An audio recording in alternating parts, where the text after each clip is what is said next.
اسی لیے فرمایا گیا کہ قولوا قولا سدیدا۔ ایک مرتبہ ایسے ہی موقع پر حضرت معاذ بن جبل رضی اللہ تعالی عنہ، ان سے ہم پوری طرح متعارف ہو چکے ہیں، ایک بڑی طویل حدیث ان کی ہم پڑھ چکے ہیں، ان کے سامنے یہی بات آئی تو انہوں نے حیرت سے کہا کہ حضور، کیا جو کچھ ہم باتیں کرتے رہتے ہیں اس پر بھی ہمارا مواخذہ ہوگا؟ فرمایا شغلت کا امک ہے معاذ، یہ بڑے پیار بھرے انداز کی بات ہوتی ہے، اے معاذ تمہیں تمہاری ماں روئے، یہ وہاں کا محاورہ تھا جو بہت ہی اپنائیت والی بات ہوگی، اس میں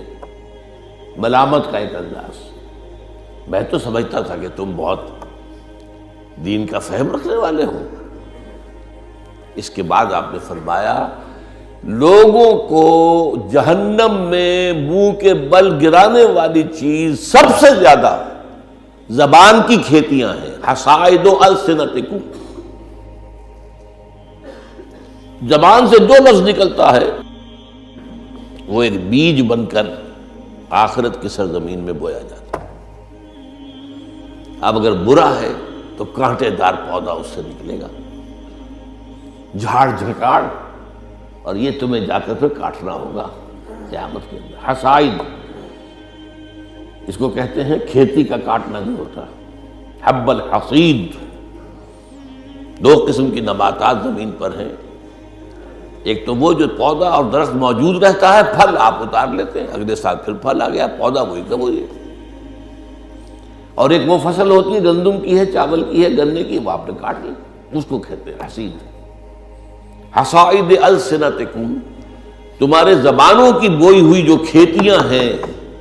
سب سے بڑھ کر جہنم میں گرانے والی شے وہ ہے۔ اسی میں بلکہ ایک ذرا اور حدیث بھی ہے، ذرا اس میں حیا کا پہلو مانے ہوتا ہے بیان کرنے میں، لیکن حدیث نبوی ہے، حکمت کا بہت بڑا خزانہ ہے۔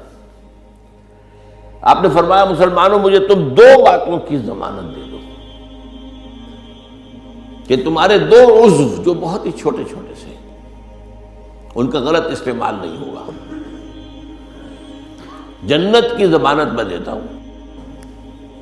اب دیکھیے کوئی 2 من وزن ہے، 1.5 من ہے، 2 من سے بھی زائد ہے، اب اس میں 2 عضو ہیں، ایک زبان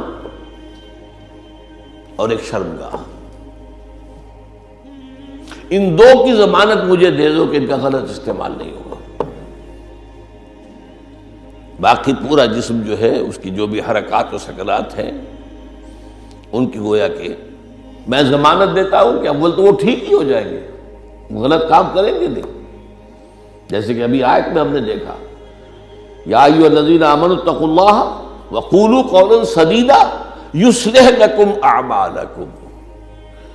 یہ کلام جو ہے شرطیہ ہے، اگر تم یہ کرو گے تو اللہ تعالیٰ تمہارے سارے اعمال درست کر دے گا، وَيَغْفِرْ لَكُمْ ذُنُوبَكُمْ، اور کبھی اگر خطا بھی ہو جاتی ہے انسان سے، ظاہر بات ہے الانسان مرکب من النسیان والخطا، تو اللہ معاف کر دے گا۔ یہ فلسفہ ہے دین کا۔ آپ کا رخ جو ہے سیدھا ہے، آپ صراط مستقیم پر چل رہے ہیں، یہ چلنے میں کہیں پاؤں پھسل گیا، گر گئے، پھر فوراً اٹھے پھر چلے تو اللہ معاف فرماتا ہے ان چیزوں کو۔ لیکن زندگی کا رخ ہی ٹیڑھا ہو گیا، اب تو معاملہ بالکل برعکس ہو گیا، اب تو جو قدم اٹھ رہا ہے وہ غلط رخ پر جا رہے ہیں، جتنا آگے بڑھیں گے صراط مستقیم سے اتنا ہی دور ہوتے جائیں گے۔ رخ سیدھا رہے، اللہ کے احکام اور اس کے رسول کی سنت، اس پر رخ پہ آدمی چل رہا ہے۔ جو اللہ چاہتا ہے، عبادت رب، شہادت علی الناس اور اقامت دین کی جد و جہد، اس میں انسان لگا ہوا۔ اب خطا ہو گئی، غلطی ہو گئی، لغزش ہو گئی، کیونکہ مجھے یاد ہے آج تک اپنا ایک واقعہ میڈیکل کالج کے 5th ایئر کا، تھوڑا دیر ہو گئی تھی، فرسٹ لیکچر ہمارا ہوتا تھا جو سرجری کا، ڈاکٹر امیر الدین، وہ بڑے سخت تھے،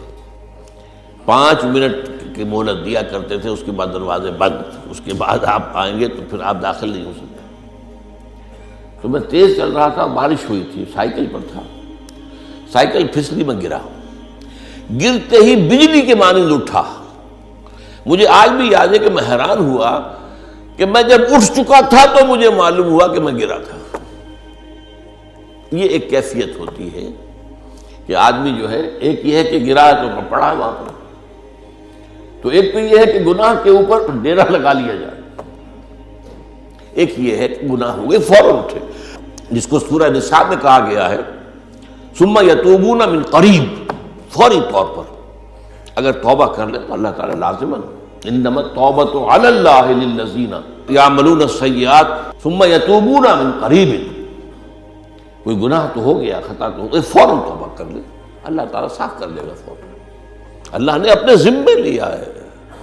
اپنے اوپر لازم کر لیا ہے۔ تو اس اعتبار سے حضور نے فرمایا